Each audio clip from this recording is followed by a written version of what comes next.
Romantic দৃশ্যে, তো আমরা সিরিয়াস হতেই পারছিলাম না, আমরা বারবার হেসে ফেলছিলাম। তো ওই জন্যই মানে বকেছি, কারণ ও সবার সাথে ঠিকঠাক অভিনয় করতে পারে, আমার সাথে এসে ওর আর রোমান্টিক মুড আসে না। তো ওটা একটা প্রবলেম ছিল, বাট আই থিঙ্ক মানে সব মিলিয়ে আমরা আনন্দ করে কাজটা করতে পেরেছি, কারণ আমরা বন্ধু। জার্নিটা অসাধারণ ছিল, কারণ তারা যে চরিত্রটা, এরকম ধরনের ক্যারেক্টার করার সৌভাগ্য আমার আগে কখনো হয়নি। একটা অসাধারণ চরিত্র।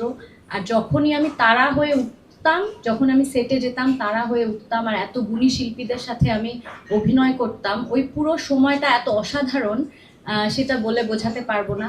সেই সাথে পরিবেশটা খুব সুন্দর ছিল। আমরা নদীর পাড়ে দিনের পর দিন শ্যুট করেছি, নৌকাতে, এক ভীষণ ঝড় বৃষ্টির মধ্যেও আমাদেরকে মাঝে মাঝে শ্যুট করতে হয়েছিল, আবার কড়া রোদে আমাদের শ্যুট করতে হয়েছে।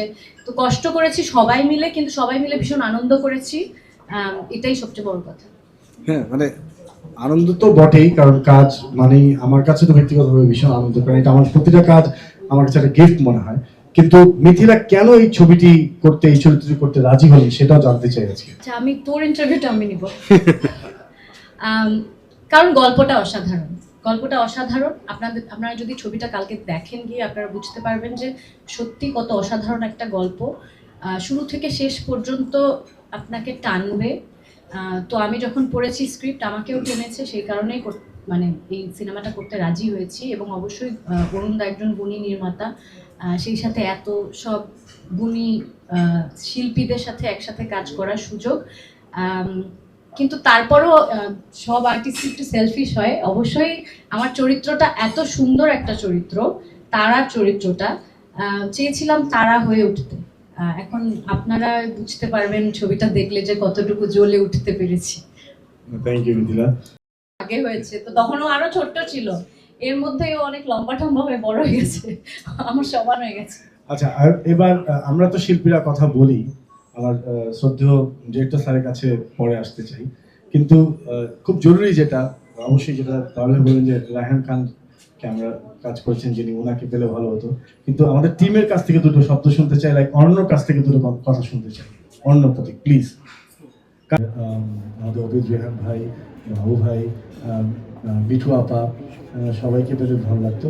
কিন্তু এই মুহূর্তে আমাদের সাথে আমাদের আরেকজন ছোট্ট সহকর্মী আছেন, যিনি খুব ভালোভাবে উপস্থাপন করেছেন নিজেকে, যার একটি কাজ শর্ট আমরা ট্রেলার দেখেছি, গল্প দেখলে আরো ভালোভাবে বোঝা যাবে যে তার চরিত্রটি সে কত সুন্দর করে উপস্থাপন করেছে। তার কাছ থেকে তার কাছ থেকে আমরা নামটা শুনতে চাই, কারণ